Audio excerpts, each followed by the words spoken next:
ዩናይትድ አረብ ኤሚሬት ውስጥ አንድ ወጣት በገዛ መኪና ውስጥ ተገሎ ተገኘ።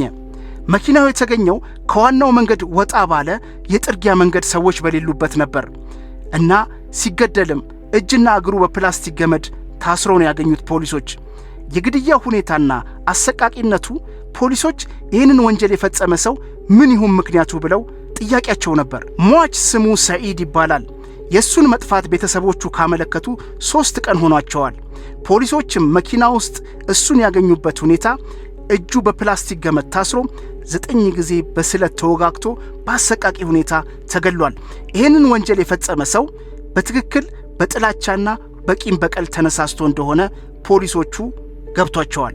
ምርመራቸውን የጀመሩት የሰዒድን ያለፈን ሕይወት በማሰስ ነበር ከጓደኞቹ ከቤተሰቦቹ እና በዚህ መሃል አንድ የቅርብ ጓደኛው ለፖሊሶች አንድ ፍንጭ ይሰጣቸዋል።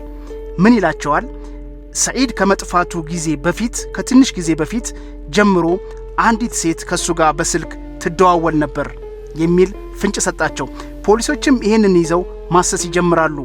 እናም ከ1 ዓመት ከ6 ወር በፊት አልኡዌር በተባለ አካባቢ አንድ ገራጅ ውስጥ ከሚሰራ ሰው ጋር ሰዒድ በጣም በክፉኛ ተጣልቶ ነበረ እና ያንን ሰውም በገጀራ ቀኝ እጁን መቶት እንደነበረ ይደርሱበታል።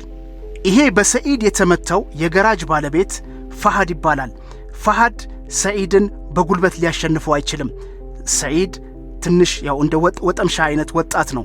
በጉልበት ስላልቻለው ደብድቦታል እና ይህንን ነገር እንደ ቂም ይዞ 1 ዓመት ሙሉ ሲያብላላ ቆይቷል በውስጡ እና ሰዒድን ለመበቀል ተነስቷል። እና ምን አደረገ?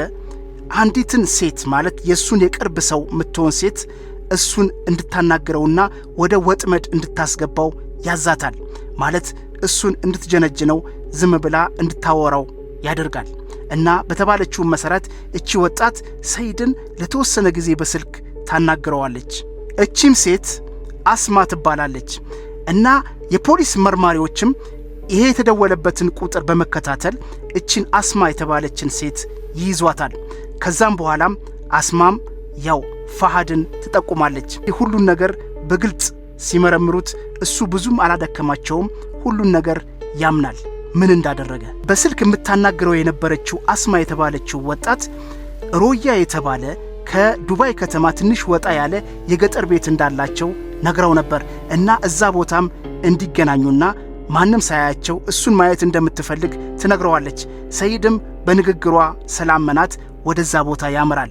እዛ ቦታ ላይ ግን የጠበቁት ፈሃድ እና የሱ ወንድም ጁማ የተባለና አንድ ደግሞ ሌላ ጓደኛቸው ናይፍ የተባለ 3 ሆነው ይጠብቁታል።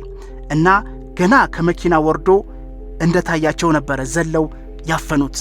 ከዛም በኋላ ነው እንግዲህ በፕላስቲክ ገመድ እጅና እግሩን በማሰር 9 ጊዜ አንድ ጊዜ አንገቱ ስር ይጀምሩታል። ከዛ ልቡ ላይ ከዛ የተለያየ ሰውነት አካሉን 9 ጊዜ በመውጋት ይገሉታል። እንግዲህ ከዚህ በኋላ ነው እንግዲህ እነዚህ 4ቱም ፍርድ ላይ ቀርበው ከባድ የሆነ የሀገሪቱን ፍርድ ተቀብለዋል።